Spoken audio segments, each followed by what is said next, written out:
Good morning. It's Friday. We've got a great guest today. Welcome to Biz Talk.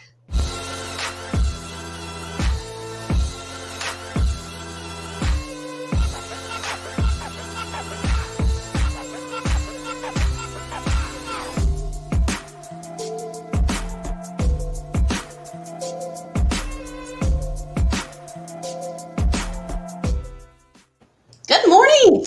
How's everybody doing today? Good. It's an actual bright, sunshiny day. I'm so happy. All righty. We've got a great show today. I want to say hey to everybody. It's a great day in the Fusion One Lounge. I'm Glenna Hum, and over here we have the rest of our amazing marketing team, Sarah Gilliland and Kelsey Munn. At Fusion One Marketing, we specialize in helping companies get more calls and more business. And we started Biz Talk to highlight those same businesses that we love, but also to have them share some of their tips that we all can use. But before we get started, Sarah, can you pop up where everybody can find us? All right. Okay, I'll run through it real quick. We are always live on YouTube and Facebook and Twitter every Friday at 8. But you can also catch the replays on all the other channels and on our podcast, Marketing and a Mic. All right. You basically can find us anywhere. That's right. Okay, today we are so excited to have our special guest and friend, Steve Johnson with Into Publishing. Good morning, Steve. Good morning, everybody. Hello. Hello. I like that, Kelsey. What was it? Hello. Well, Steve, we've got a lot to cover today, so we're going to just go ahead and jump right on into it. If you just start and tell us a little bit about your background. Well, people ask me all the time, how did you learn about publishing and advertising and things like that? And I said, well, my background is I spent 35 years in the scuba diving industry. It has nothing to do with advertising or publishing or anything like that. So I've had to learn it by the seat of my pants. And the last 6 years have been a lot of studying and a lot of reading. And I still don't know nearly as much as I need to. Well, you're faking it really well. Well, Into Publishing makes it easy for us. So how did you make the connection with Into Publishing, and how did you get involved with them? Well, for a number of years, I was Mr. Mom, taking care of my two kids. And at some point, they both turned 16 and got their driver's license, and then didn't need a taxi driver anymore. And I got bored sitting around the house, and there was a guy doing the publication before me called Greystone Living. And he decided to leave the company, move out of town, and somebody needed to take it over. And so I went, well, I see, I know how to scuba dive and play baseball, so let's just jump right into publishing here. Makes sense. Perfect segue. Oh, yeah, absolutely. So tell us, what kind of content does your publication include?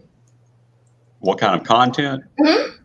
Well, we only do stories about people that live in the neighborhoods. It's stories about families and kids and pets and athletes and local events and things like that, strictly inside the gates of Greystone. Okay. Perfect. Well, we have some early risers here with us this morning, Steve. We have Elise Hearn. She's saying hello. We have Hi, Cindy Edmonds. Hi, Cindy. And Lavon Cheney says, good morning, Steve and ladies. Good morning. Well, we've noticed on your magazines, and they're just such beautiful magazines, and every month you have a feature. Mm-hmm. How do you choose who is the feature each month on the magazine? Well, one thing about our publications is that the people that live in our neighborhood sort of feel like it's their publication. I'm just the guy that puts it together for them. And so I get phone calls and emails and text messages all the time from the residents telling me about stories.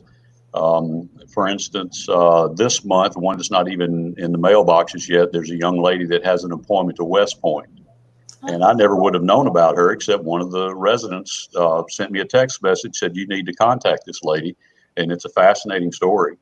And so that's how I get things all the time, just from the residents. That's awesome. So you probably never run out of things to choose from, it sounds like. Right. Usually I'm running 2 or 3 months ahead of time that I'm working on articles. Awesome. Now, most of the time, the residents write the articles. Sometimes they don't feel comfortable doing it and they'll just want me to come interview them. But most of the time, everything comes to me pre-done. I just have to edit it. That's awesome. Yeah. Mm-hmm. I bet Makes you it hear easy. a lot of amazing stories. People just come to you with all kinds of stuff. And there's this one in particular I wanted to see if that you could touch on, see if you could expand on it and share a little bit more about. I love that All right. picture. Yeah, that is Jack Rothman. He is one of our residents. He's 16 years old, or he was when this article came out. And during the coronavirus, when everybody was staying at home all the time, and there was no school, he decided to get all of his neighbors together every morning, 5 days a week, and they meet on one particular street corner. And every morning is a different subject or a different theme. And the day that I went over to interview was Taco Tuesday. And so everybody dressed up in their Mexican outfits, and you could see Jack had on a hat that was shaped like a taco. And they do the Pledge of Allegiance, and they have a prayer. And sometimes, some of the kids will tell really bad jokes, and everybody just has a good time. It lasts about 10 minutes. The traffic usually stops while they're there, and they're practicing social distancing because they're on 4 different street corners. And it was just a lot of fun. And he did this on his own. He was 16 years old. I think he's 17 now, and totally on his own. This was not something that an adult came up with. He just said, guess what I'm going to do? And he did. I love that. Boost the morale, especially times right now. Yes. I've got another one I wanted to see if you could show. And I wanted to say that there's a little story behind this of just that the show must go on no matter what. So I wanted you to tell us a little bit more how that applies to what we're looking at right now. Okay, well, we have a deadline, and they're very serious about the deadline. My deadline is on the 10th of the month at midnight. And after that, all bets are off. You have to have it done. So I went on vacation last year to Las Vegas and to the Grand Canyon, and this picture was taken at Antelope Canyon. And the family that I had featured that month, I had everything done except the cover shot, and I had a photographer that was going to go over there and do it. On the deadline day, they canceled out on my photographer. And I was many hours away from being home. And so I went, what am I going to do? And I just happened to look on my camera, and I saw that great shot. We lived in Greystone, so we were residents, and I put it on there, and that's been probably the most talked about cover that I've ever had on there. It's really stunning. It's really eye-catching. So it all worked out, even last minute. Yeah, I really enjoy what I do, and it's a lot of fun, and it's not really all that much work, but it is a job, and there are deadlines. Yeah, absolutely. And you also do an annual Veterans Day issue. So Yes. Tell us a little bit about this one. This is a gentleman that lives in the neighborhood, obviously, and he was with the JAG Corps, I believe. And even those people go on maneuvers. I believe this picture was taken in Georgia somewhere, or maybe one of the Carolinas, and they were just on maneuvers and practices. So instead of having a suit and tie and dress blues and things like that on being in court, he had to dress up like a real soldier and go out on maneuvers. And that's where I got this picture and this story from. That's amazing. So the content that you cover seems to be pretty intimate because it's specifically covering the lives of the people in your community. Right. Yeah. So who all has access to the publication? The publication gets delivered every month to the mailbox, strictly to the people that live in the neighborhood behind the gates in Greystone, in my case. And the advertisers get a copy of it. But outside of that, nobody sees it because it is such an intimate publication. And we do stories and pictures about families and kids and pets and things like that. And the residents really don't want it going outside of that. Understandable. That's funny. That answers LaVon's question. She was wondering, if you don't live in Greystone, how do you get a magazine? I guess you have to know somebody, huh, Steve? Yeah, you have to know somebody. I think LaVon knows somebody pretty important in there. So. Lynn Ray is joining us this morning. She said, good morning. Good morning, Lynn. Good morning. And Roxy says, good morning, cuz. Hey, cuz. I think it's funny because when she was on, you said good morning, cuz. And that's another story for another time, right? We also have Andy Enderkin joining us this morning. Hi, Andy. Yeah, LaVon's like, okay. She's like, yeah, I know people. LaVon knows a lot of people. Well, she had asked that question. Then Melissa Vines Dixon had a quick question for you. She said, how has the magazine been affected by Coronageddon? Coronageddon. I love it. Well, the magazine itself has not been affected, obviously, but the way that I get stories, this has been one of the blessings, is that a lot of the stories come directly from the residents. And so even though I'm quarantined like everybody else, I'm sitting in here in my living room, I still get a lot of stories and pictures. Every once in a while, I still have to go out and snap a picture or interview somebody. But for the most part, they're coming to me by emails and text messages. Cool. So we know that you represent Greystone. What are some of the other affluent neighborhoods that Into Publishing is in? Well, currently we've got a publication in Liberty Park and Ross Bridge, also in the Preserve and Trace Crossings. And I know there's another one coming pretty soon. And as soon as this Coronageddon, isn't that what she called it? As soon as that's over with, yeah, as soon as that's over with, there are probably going to be a few more publications. Wonderful. So I wanted to ask you a good kind of pro tip, if you would, and more specifically for business owners when it comes to print advertising. So what would be a good pro tip when it would come to advertising and that sort of nature? Well, one of the things that makes our publications a lot different is that we are very laser focused on the more affluent neighborhoods. And so a lot of publications will brag about how many mailboxes they go to, and that's fine if that's what they want to do. But what we do is go into the most affluent neighborhoods, and we have content that is actually relevant to them, and so they actually read it. We have well over 90% readership, which I don't think any of the bigger publications can come anywhere close to. And the people actually read it cover to cover. We have real estate agents that'll tell us they go into somebody's house and it's not unusual to see 2 or 3 issues sitting there on the coffee table. And if I featured, especially one of their children, but if I featured the family, it's going to be framed and hanging up on the wall, and they've got extra copies. I get phone calls for extra copies all the time. Yeah, that personalization, I just think would really touch a lot of communities, that it is giving that sense of community when you have that personalization with the stories and families and all that. I think that's and our tagline is we're turning neighborhoods into communities, and they get to read about stories about people that live down the street from them or kids that go to school with their kids. And so again, it actually gets read by the people that live in the neighborhoods. Right. So you're laser focused. You've got a huge readership. Pretty much anybody that gets a copy of your publication is going to read it front to back. Yeah, especially right now during the Coronageddon. I love that word. Especially during that, because people are at home all the time and everybody in the family's reading it.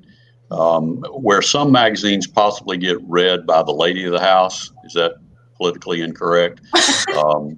I didn't mean it that way if it came out like that, but now everybody is reading it. And not that they weren't before, but it's just more so now than ever before. Right. Well, I'm sure that because you're focused on affluent neighborhoods and you have such high readership, I bet advertisers flock to you. But I know that you're very selective about who you allow to advertise in your magazines. So can you kind of explain your vetting process? Yeah, there are a number of things that make us different, and that's one of them. You can't just call up one of our area directors and say, I want to buy an ad, here's my credit card number. We want to know who that you are and make sure that you're a good fit for the neighborhood. For instance, we don't want some less than reputable landscaper to come in and mess up somebody's yard, because somebody would be knocking on my door wanting to know why I let them into the neighborhood. So we insist on meeting with the owner or the manager of a business and interview them and make sure that they're a good fit for us. And of course, we want to make sure we're a good fit for them too. And we check them out on Better Business Bureau, and sometimes we may ask for references if it's not a company that we know anything about. So we're very selective, and over the last 6 years, I've had 2 clients that didn't live up to our standards, and we asked them to leave. Oh, that's so important. Mm-hmm. I'd imagine you don't want those phone calls or those those knocks at your door. No, I don't want that. A bad yard job or lawn care job. Yeah, or a roof that leaks. That's not good. Big problem. Roxy said, have you ever had to turn down a story before it was published? Well, I did have somebody call me one time, because we don't do anything that's controversial and we don't do anything that's political. And one lady called me one day. I don't know how she got my phone number, but she did. And she called me and talked to me for about an hour about why we didn't have sidewalks in Greystone. And I kept telling her, I cannot, if you can convince them to put sidewalks in, I'll do a story about that. But as far as getting involved in whether we need them or not, I can't do that. Mm-hmm. And then she just totally ignored me and just kept right on going. And I politely listened for an hour. Oh, but that's the kind of thing that we just don't do. For an hour, I'd say that's more than polite. You can't use your publication for activism. You can use your publication. You don't want to use your publication for activism, but Right. You definitely want to shine a light on success of community members. Yes, we only do positive stories. And I know that, like Kelsey said, I'm sure a lot of people are interested in advertising in your magazine, but what type of ads tend to do better in your neighborhood? Typically anything to do with home improvement, painting, roofing, remodeling, flooring, furniture, all those kind of things do really well. And we do pretty good with anything to do with medical, whether it's an orthodontist or a plastic surgeon, dentist, general practitioner, any of those kind of things do really well with us. And also high-end automobiles, Porsches and BMWs and Mercedes and Maseratis and things like that do really well. Bless you. I thought I muted myself. I'm so sorry. That's okay. We all got some allergies going on right now. Yeah, very bad. Well, It better be just allergies. Yeah. I know Kelsey was talking about that earlier. She's like, I try not to cough or anything when I go out because people are like, Right. There's like a little tickle in your throat and you're like, oh boy. Never fails. Oh goodness. So, and Two Publishing, they provide nationwide publication. So about how many would you say there are on a national scale and also a local scale? Well, locally we have 5 here in Birmingham. We have them in Huntsville and Montgomery and down in South Alabama. I believe there's one in Decatur. And nationwide, we have over 1,000 different publications. When I started, it was around 500. So we've almost doubled in just those 6 years. Wow. Yeah. And you're working on more now. Mm-hmm. That's Yes. amazing. Mm-hmm. Is there a way, if somebody's interested in having Into Publishing come into their neighborhood and start a publication about their community, who do they need to reach out to for that? Just reach out to me and I'll take care of getting them introduced to the right people in Wilmington, North Carolina. Wonderful. Perfect. Well, I'm sure that your publication helps foster and fortify that sense of community. You mentioned that before. You're turning neighborhoods into communities. Mm-hmm. Right. Right. So can you tell us what else Into Publishing provides to its community other than the publication? Yeah, we like to, in addition to doing stories strictly about the people that live in the neighborhood, we also do social events. And one of the more popular ones is we'll do a restaurant review or a restaurant tasting, and we'll go to somewhere like Bellini's or Carrabba's or Amore or Fish Market, and they'll give us a certain number of meals, usually 2 to 3 dozen. And I'll invite the residents to come in and they get to sit down and enjoy the food. We pay for our own drinks and a tip for the wait staff, so they're not out that. And I'm taking pictures, and I'll have the residents fill out a questionnaire when it's over to tell me what they enjoyed about the evening, what their favorite part of the meal was, and I'll go back and do a story that the restaurant gets, a couple of pages in the magazine in exchange for those meals. But I'll also invite a few of the advertisers to come along.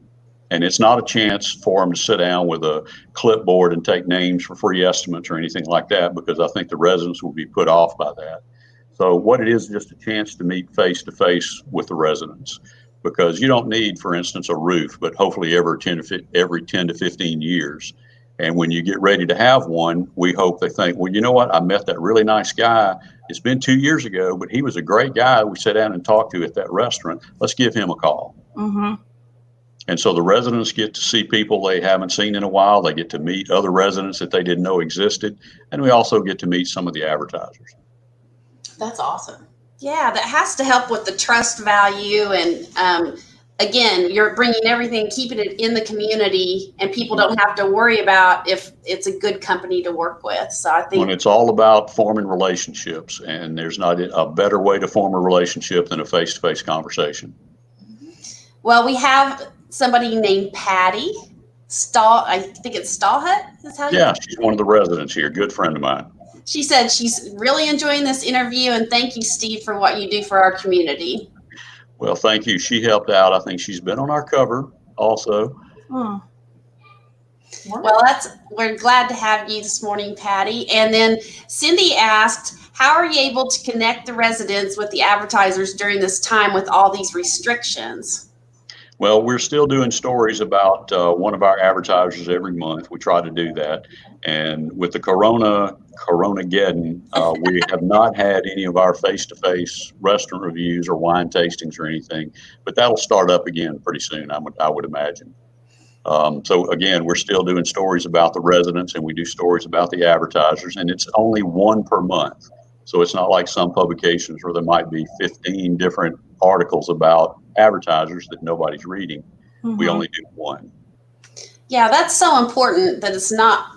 I hate when you get a magazine that's all it is, ad after ad after ad. I think it's just such a great concept that you guys have going. It's really neat. I've seen the magazines. Try to keep it relevant.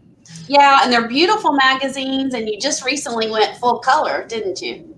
Yeah, March was my first issue to be in full color. It's quite expensive to go from black and white to full color, but we managed to pull it off even during the Coronageddon. I'll have to practice that word. I know we talked about this the other day, but how large can these magazines get?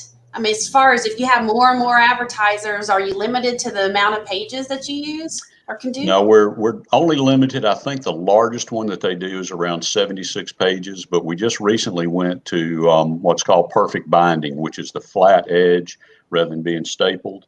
And I think they can make them even larger than that. Most of them are going to be in the 28 to 40 page range.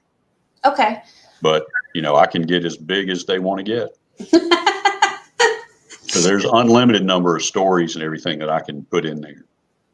Perfect. Okay.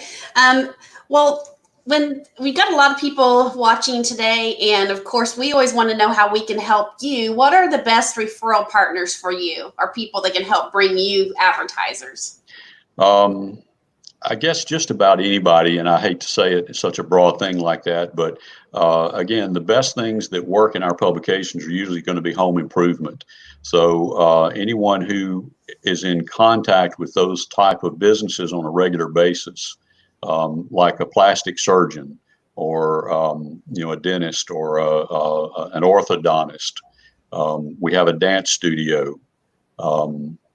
We have also had boutiques, all these kind of things. So anybody that's in contact with, especially local businesses, we like to do local businesses more so than national, although we will do that. But we like to focus on the local businesses. Mm-hmm.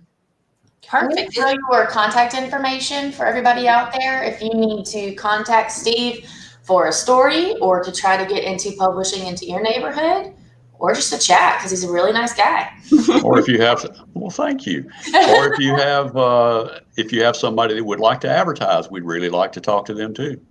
Yeah. Is there anybody right now, as far as advertisers, that you're looking for specifically? Like, if you would say, I wish we would have this type of person that the neighborhood needs right now. Well, I've sort of dropped those hints a couple of times by saying an orthodontist and and a plastic surgeon and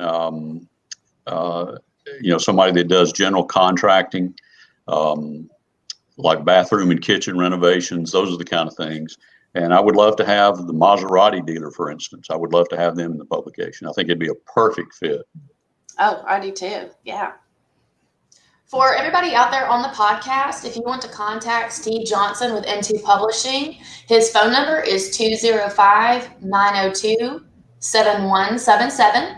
And his email address is steve.johnson@n2pub.com. That's steve.johnsson at the letter N, the number 2, pub.com. Perfect. Always worry about what letters and numbers are when I'm doing that. Very good, Kelsey. At least you didn't go into echo and all of that. Well, Sarah, you want to wrap us up here? Yes, I sure will. Okay, Steve. Well, is there anything that we did not mention that you wanted to cover today? Well, just the fact that we go into the most affluent neighborhoods in the country, and we do that on purpose because that's where the that's where the advertisers want to be. They're the most affluent and influential residents in the country. We're going into those type of neighborhoods, and they're very difficult to reach because everybody's trying to get in there.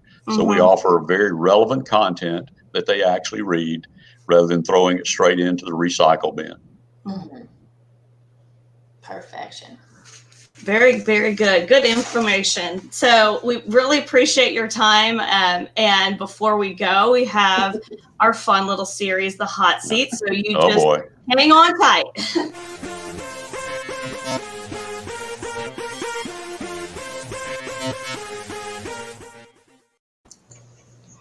Okay. These are real easy questions. You just tell us the first thing that jumps into your head in 60 seconds. We ready, Kelsey? Ready. All righty. Okay. Would you rather have a constant supply of your favorite coffee or your favorite snacks? Snacks. Are you a better dancer or a better singer? No. What's your favorite junk food? My favorite what? Junk food. Junk food. Potato chips and onion dip. Yum. What's your favorite sport or hobby? Baseball. All right. Are you more spontaneous or do you plan everything? Oh, spontaneous. Do you prefer podcasts or books? Books. What happens more often, that you lose your keys or you lose your iPhone or phone? My keys. Okay. Would you rather always be tired or always be hungry? God. I know. No. Okay. Are you better at math or spelling? Math. Okay. What's your biggest pet peeve? I didn't hear what you said. Biggest pet peeve? People that don't use the turn signal. Good. Here. See, you did it. That wasn't bad. All right. Now, I can't help it. There's some comments over here we have to cover before we let you go. That may be worse than the hot seat. No, I'm kidding. Trevor Collins said good morning, and he said, I hear Steve can still get around a 90-mile-per-hour fastball. I can't even see a 90-mile-an-hour fastball. And then Cindy's talking about, but he lost his phone one time. All right, Cindy. All right, we'll swap stories if you want to. Yes, I did. One time, and I learned my lesson. And I'll end with this one. Roxy said, ask him who is his famous great-great-grandfather. Benjamin DeKalb Kelly. He was a private in the Confederate Army for the 4th Alabama Cavalry. And he was not a slave owner, by the way, like most of the soldiers were not. Good for him.